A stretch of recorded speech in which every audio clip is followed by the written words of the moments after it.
What, do you think you can get rid of me that easily? So today we're going to be talking about something very near and dear to my heart. This thing. The Henry Model X 357 Magnum. For those of you who don't speak cowboy, this is a Henry Model X 357 Magnum. Sorry.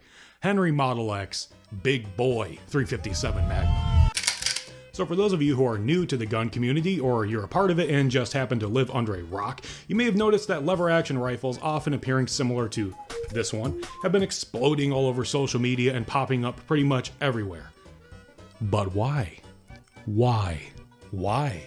Well, today we're going to be talking about just that. I'm going to speculate in no particular order or quantity the reasons why lever action rifles have made such a profound comeback, or were they here the whole time and we just weren't paying attention. But before we get into the first reason, I think it's important to understand where lever action rifles came from and where they have been this whole time. So needless to say, my voluntarily captive audience, it's time for a brief history lesson. So to nobody's surprise, lever action rifles have been around a really long time. About 150 years or so. Now I'm just going to get ahead of everybody here and say that I understand there were many archaic and preliminary firearms that paved the way to all the modern lever action rifles we all recognize today, but for the sake of simplicity, I'm going to start with what I believe to be the first modern lever action rifle, the Henry Model 1860. The 1860 Henry is the result of several genius minds coming together and forming a homogeneous goop of mechanical delight. So in the 1850s, two familiar gentlemen named Horace Smith and Daniel Wesson mashed their brains and tools together without protection and resulted in this, the volcanic pistol. And let me tell you guys something, it sucked. I'm married to an Italian, so I can do this.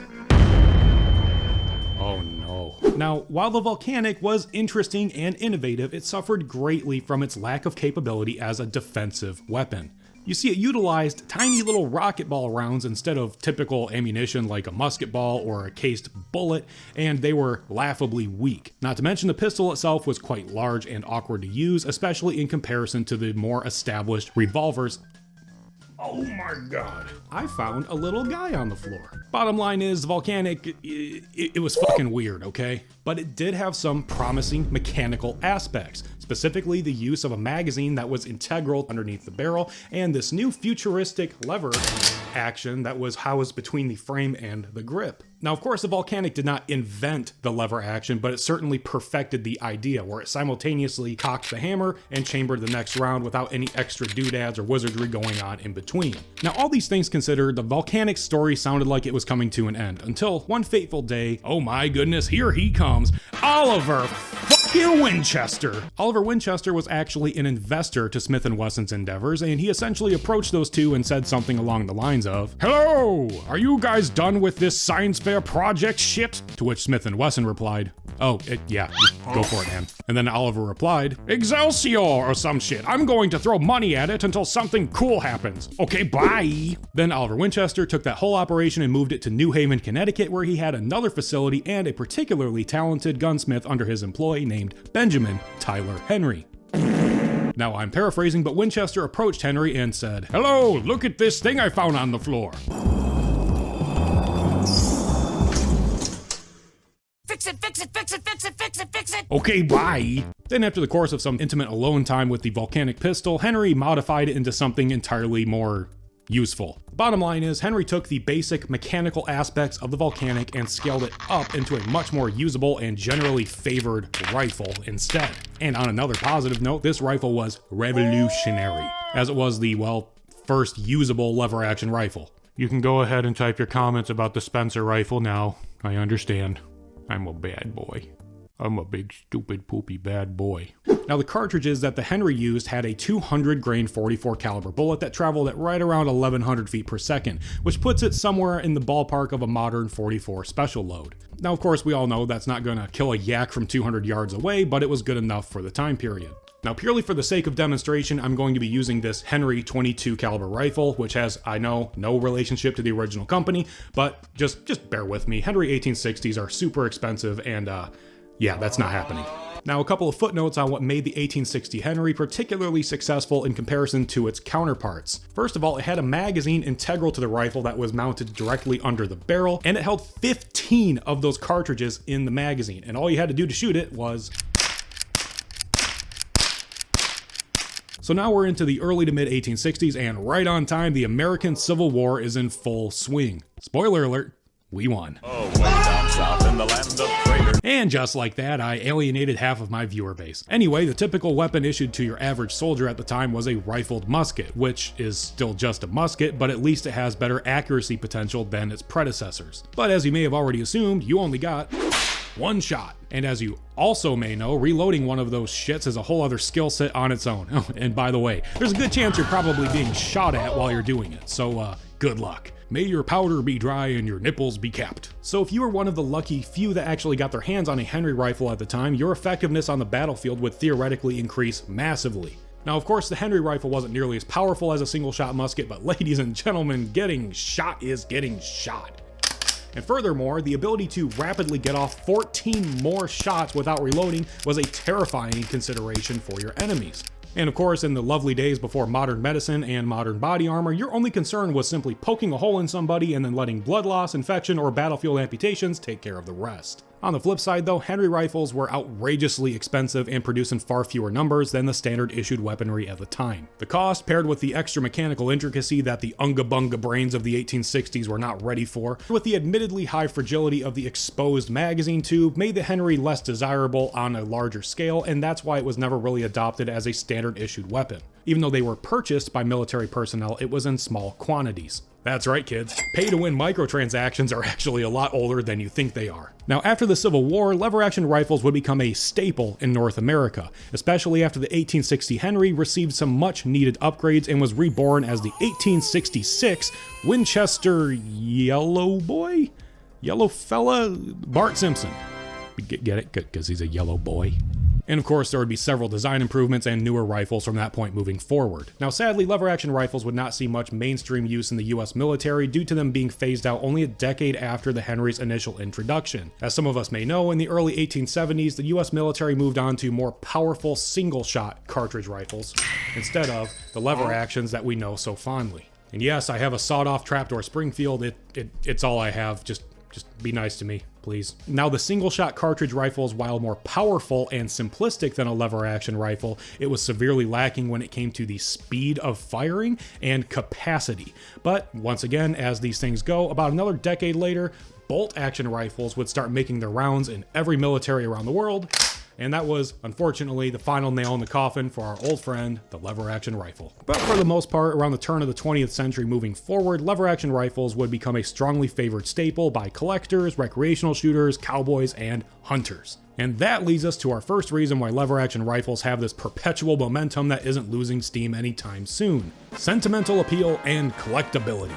Even if you're not into guns, you have to admit that lever-action rifles are synonymous with the aesthetic of pure Americana. Editing J, give me a cowboy hat.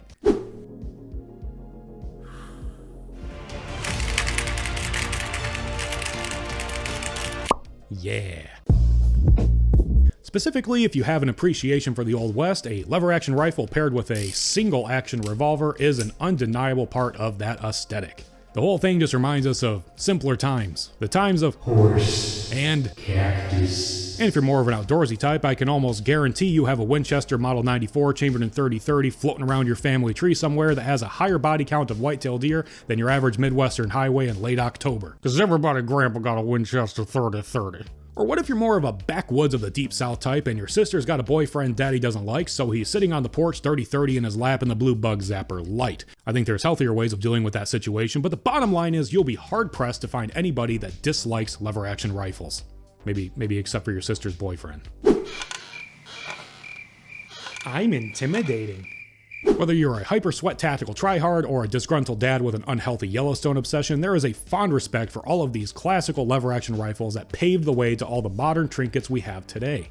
And we have the tactical guys to thank in return for rubbing off their M-LOK-ridden aluminum tubage on these relics of yesteryear, keeping a lever-action rifle refreshing and new for people to enjoy for a long time. And honestly, making them shockingly effective firearms if ARs simply aren't your thing, or you live in a spot where you can't get one, which leads us to our second subject: legality. See, now we're picking up speed now that my ADHD-fueled historical ramblings are finally over. Now, before we proceed, I want to make it very clear: I am not a lawyer. Surprising, I know, I just taught myself how to read 2 weeks ago, so you could say my academic capacity has no limit. So back on track, contrary to popular belief, there are actually several US states and localities that have strict gun control. And if you live in one of these areas, legally purchasing this crap can actually sometimes be more trouble than it's worth for some people. Sometimes you just want a quick, reliable, and functional firearm out of the box that won't put you in legal jeopardy. Now, of course, in some of these areas, you can purchase a rifle that's in a state-compliant configuration. Wow, I hate it. But of course, laws are always subject to change and interpretation. You can also take a whack at building a state-compliant modern rifle, but if you're not very gun savvy, you could accidentally break some overly specific law that you didn't know existed, and bada bing, bada boom, looky here at the newest member of the felony club. Oh shit, that grip is 90 degrees, not 89 or less according to my protractor. Fucking book 'em, boys, another one for the system. We did it. But lever actions typically do not fall under these discrepancies due to their antiquated nature. Obviously, lever action rifles are not semi-automatic or fully automatic. They lack provisions typically for vertical grips, which could get you in trouble in some areas, and the magazines are usually lower capacity and typically are fixed beneath the barrel and cannot be removed, with a few exceptions, but we don't talk about that. Now, in my humble opinion, I believe that lever action rifles are the fastest and handiest rifles that are manually operated, which are still in common use. And yes, I'm very well aware of the fact that pump action rifles exist, but the key word, ow, is common use. See how I verbally covered my own ass there? Maybe I was a lawyer the whole time. Point made. Now, lever actions, while not as fast or practical as your average AR, why am I hitting low and to the left? I do believe that lever actions actually are very well capable of rapid follow-up shots and speed with practice, and a wide range of power. A wide range of power, you say, but whatever do you mean by that, Jay? Great question. Thanks for that smooth segue into our third subject. Third reason, caliber. No. No.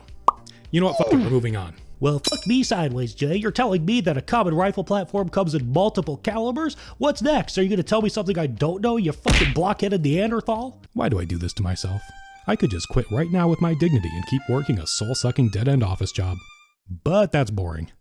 Yeah, so if you're new to the subject, it's worth mentioning that lever-action rifles actually come in a wide variety of calibers that are not quite, but almost exclusive to themselves. But the interesting thing is that some lever-action rifles can actually utilize multiple calibers in the same rifle without modifications. You simply just change the type of ammunition you're using, and you can allow yourself a wide variety of power. It's an admittedly niche point to make, but people like myself actually find this to be a favorable trait. And it's also worth mentioning that this is beneficial to people who live in countries that may ban ownership of rifles chambered in modern military calibers. Now, of course, we can start with my rifle here as an example. This is chambered in the widely beloved and tastefully powerful .357 Magnum. See, when you're using a caliber like this, which is typically used in revolvers out of a barrel length this long, this little cartridge can actually achieve ass-blasting velocities. Some people go as far to say that .357 Magnum rifles with the correct barrel length and loading can almost reach rifle ballistics territory. Keyword is almost, but it's still impressive to say the least. Now, a .357 Magnum rifle like this one is absolutely capable of bagging deer-sized game humanely within 150 yards, depending on your skill set. Yet it's very easy to handle and has very little perceived recoil. Now, if you take that same pissin' hot buffalo bore magnum load and fire it out of a revolver instead, it's certainly capable still, but it requires a lot more skill to use. This one goes out to all of my headphone users out there. Whew.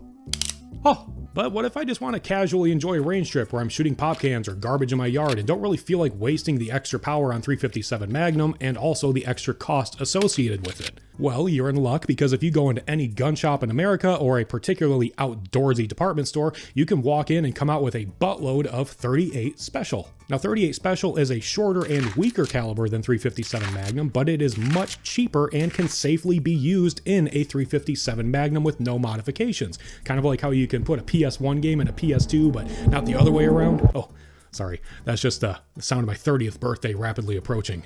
And if the idea of hand loading sounds appealing to you, .38 Special and .357 Magnum are a great starting point. And from that point, my friends, you too can tell everybody you know about your zippy brick shithouse, cheetah piss, hand-casted, triple distilled, sous vide, plus B plus, 357 Magnum, anal agitator, extreme penetrator loads that cost the same amount of money as 8 milk duds in 1970. Bottom line is, you essentially get 2 rifles for the price of 1. You can choose to load it with 357 Magnums for hunting or personal protection purposes, or you can downgrade to 38 Special if you just want to enjoy a casual plinking range trip, or you just want to practice or shoot suppressed or anything like that. Now this rifle in particular with 38 Specials just feels like a 22 with chest hair on it.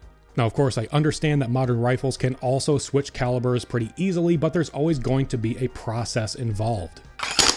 Whether it's changing your barrel, changing your bolt carrier, changing your type of magazine, or changing your upper receiver entirely. Blah, blah, blah.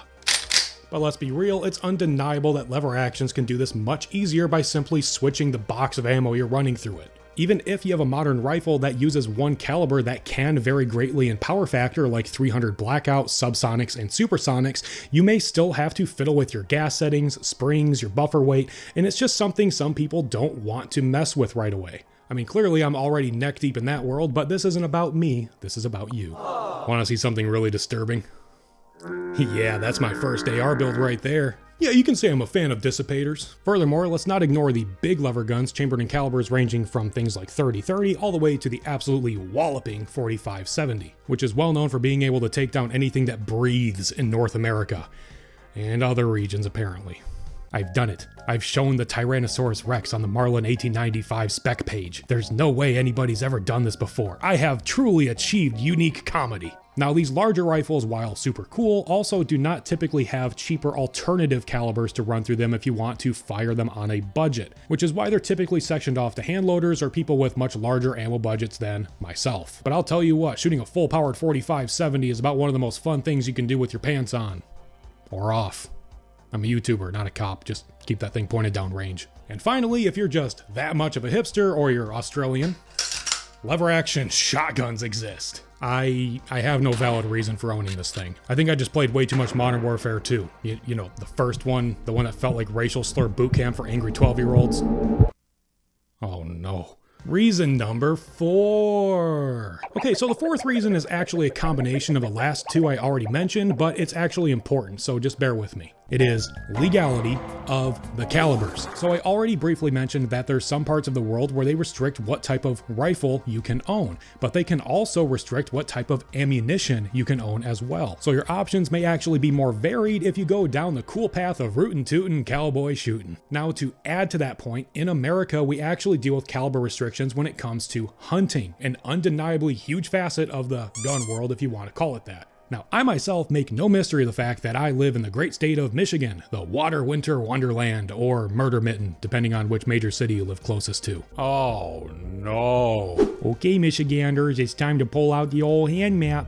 Okay, so if you have a look right here at the crotch of my thumb where Lake Huron starts and make an imaginary line straight across the lower peninsula, we are separated into 2 zones. The restricted firearm zone, even on private land, and the not so restricted firearm zone. It's also worth mentioning that several, if not all the other Midwestern states share similar firearm zoning laws, so we're definitely not alone here and it's more common than you may think. Now, if you're hunting whitetail deer, which is inarguably the most popular game animal in all of North America, you have a strict list of caliber requirements you must follow. Or else. Oh, hot diggity damn, that case length ain't right. I measured it with my protractor or some shit. Book 'em, boys, another one for the system. Now, these caliber restrictions if you're hunting a deer with a rifle are as follows. Your cartridge must have a straight-walled case with no bottleneck or taper to it, kind of like this 6.5 Creedmoor casing here. Your cartridge must have a minimum bullet diameter of 35 caliber or larger. Your straight-walled 35 caliber or larger cartridge must have a case length that is longer than 1.16 inches but shorter than 1.8 inches. We also have a statewide hunting-specific magazine restriction where a semi-automatic centerfire rifle or shotgun cannot exceed 5+1 rounds in the firearm at any given moment. So, good luck remembering all of that. So if you were ever curious why the shit calibers like 450 Bushmaster, 350 Legend, 400 Legend, and 360 Buckhammer exist, well, there's your explanation. They were made specifically to stay within these guidelines and still give you as much of an advantage as possible in the field. Now, of course, you can pretty easily build an AR or just buy a Ruger American rifle off the shelf for a damn good price in any one of those calibers, but allow me to remind you of this sweet little piece of compromise right here. You may not have known this about me, but I myself am an esteemed deer hunter. I brave the wilderness 3 days a year in my pickup truck playing 30-point buck, only to sit out in my tree stand freezing my entire cock and taters off just to go to Taco Bell empty-handed. But to look cool, I wanted a rifle I can take out in the woods that was effective and was within all of the legal guidelines. It just so happens that 357 Magnum is, well, 35 caliber or larger, has a straight-walled case, has the proper length to be within the legal guidelines, and because it's a lever action, there is no magazine restrictions on the rifle. So to me, the choice was pretty clear. Now, could I have just bought or built an AR in any one of those calibers I previously mentioned? Yes. Could I have just done the bare minimum and purchased a different upper receiver for my existing ARs? Also yes. Could I have went into a gun store and bought a Ruger American for half the price of my Henry and be just as well off? Of course. But hear me out. That's boring. Not to mention that calibers like 450 Bushmaster are very much catered towards hunting specifically, and it's not something you would bring out to every range trip 365 days a year. I'm a collector first, a shooter second, and a hunter last, so I wanted something I could casually enjoy whenever I wanted to. Now, if you opted for an AR or something like a Ruger American, I think those are wonderful choices, and I fully support your decision. But seriously, break free from the mold. Only dead fish float with the mainstream. I fully accept and understand the practicality of ARs, and I have several of them. I just wanted something with a little more personality. Which leads us to this, my Henry rifle in particular. You see, I told you guys all of this mumbo jumbo up to this point to fully illustrate why I own this rifle, and that I own it for almost all of the reasons I previously mentioned. If you've always been curious why people spend extra money on things like this, I hope this kind of clarifies that point and helps you understand why. It's a really cool rifle that's reminiscent of something historical and nostalgic, but it has a modern twist to it. It can chamber 2 different calibers that have a wide variety of uses, and plus it just looks fucking sick, in my opinion. And most importantly, it's fun to shoot. Overall, I'd say a lever action rifle in modern times is still a great purchase if you want something interesting that you can make your own in this endless ocean of black AR-shaped monotony. There's beauty in the simplicity of lever action rifles, and I'm sure I'll indulge myself by getting more of them in the future.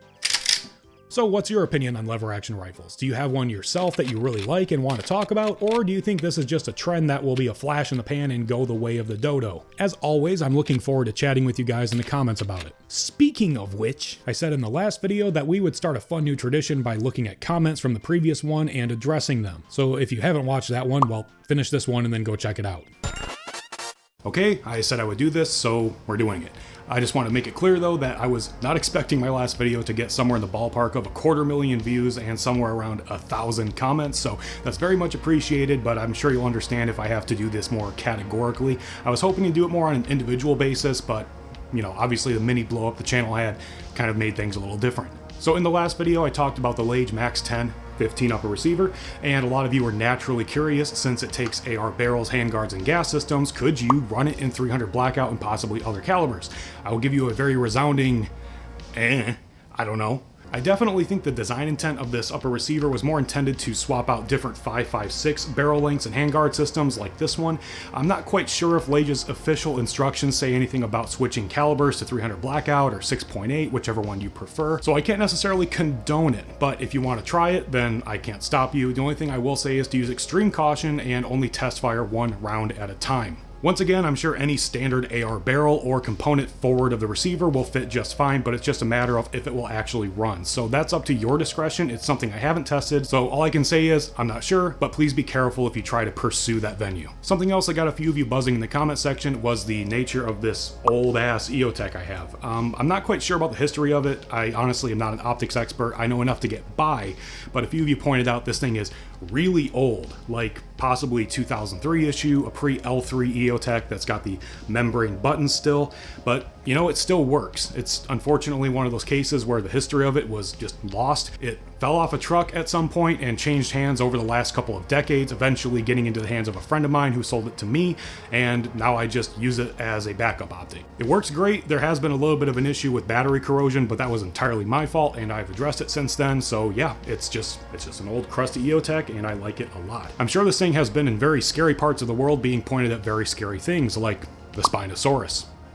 I thought it was funny. Next is something I anticipated to see, but with the influx of new people in the channel, it was an inevitability, and it's the ambiguous nature of my appearance and age. I don't know what to say, I'm just a really rough 29, I didn't take care of myself. Eat your vegetables. And lastly, there's just simply too many comments to put on one screen, but you guys have shown an overwhelming amount of support for the channel. I've received nothing but positive comments and encouragement from the new people that have showed up here since the last upload. So once again, I couldn't be more grateful for the amount of traffic the channel has gotten. I know that uploads have been a little slow, but life happens. I don't do YouTube full time, though I wish I did. But at the time being, I try to get them out as fast as I can. So Toby and I appreciate your continued patience and continued support of the channel. More uploads are of course being planned, and those will come out when they come out. I'll try to get them out sooner than, this one did, but we'll see how that goes. So that's all I have for you guys. Once again, I really appreciate your continued return to these videos, even though there's a long gap between uploads, but I'm a believer of quality over quantity, and I'm sure many of you understand that. So until next time, I really appreciate you guys, and I'll see you in the next one. Before I go, I'm going to leave you with one piece of advice. If you're at a public range and really need to go to the bathroom and can't leave at a moment's notice, look for the nearest M1 Garand and piss straight into the action. It's a historically accurate remedy for the rifles, and people would not dare interrupt a reenactment of the actions of America's greatest heroes. See ya.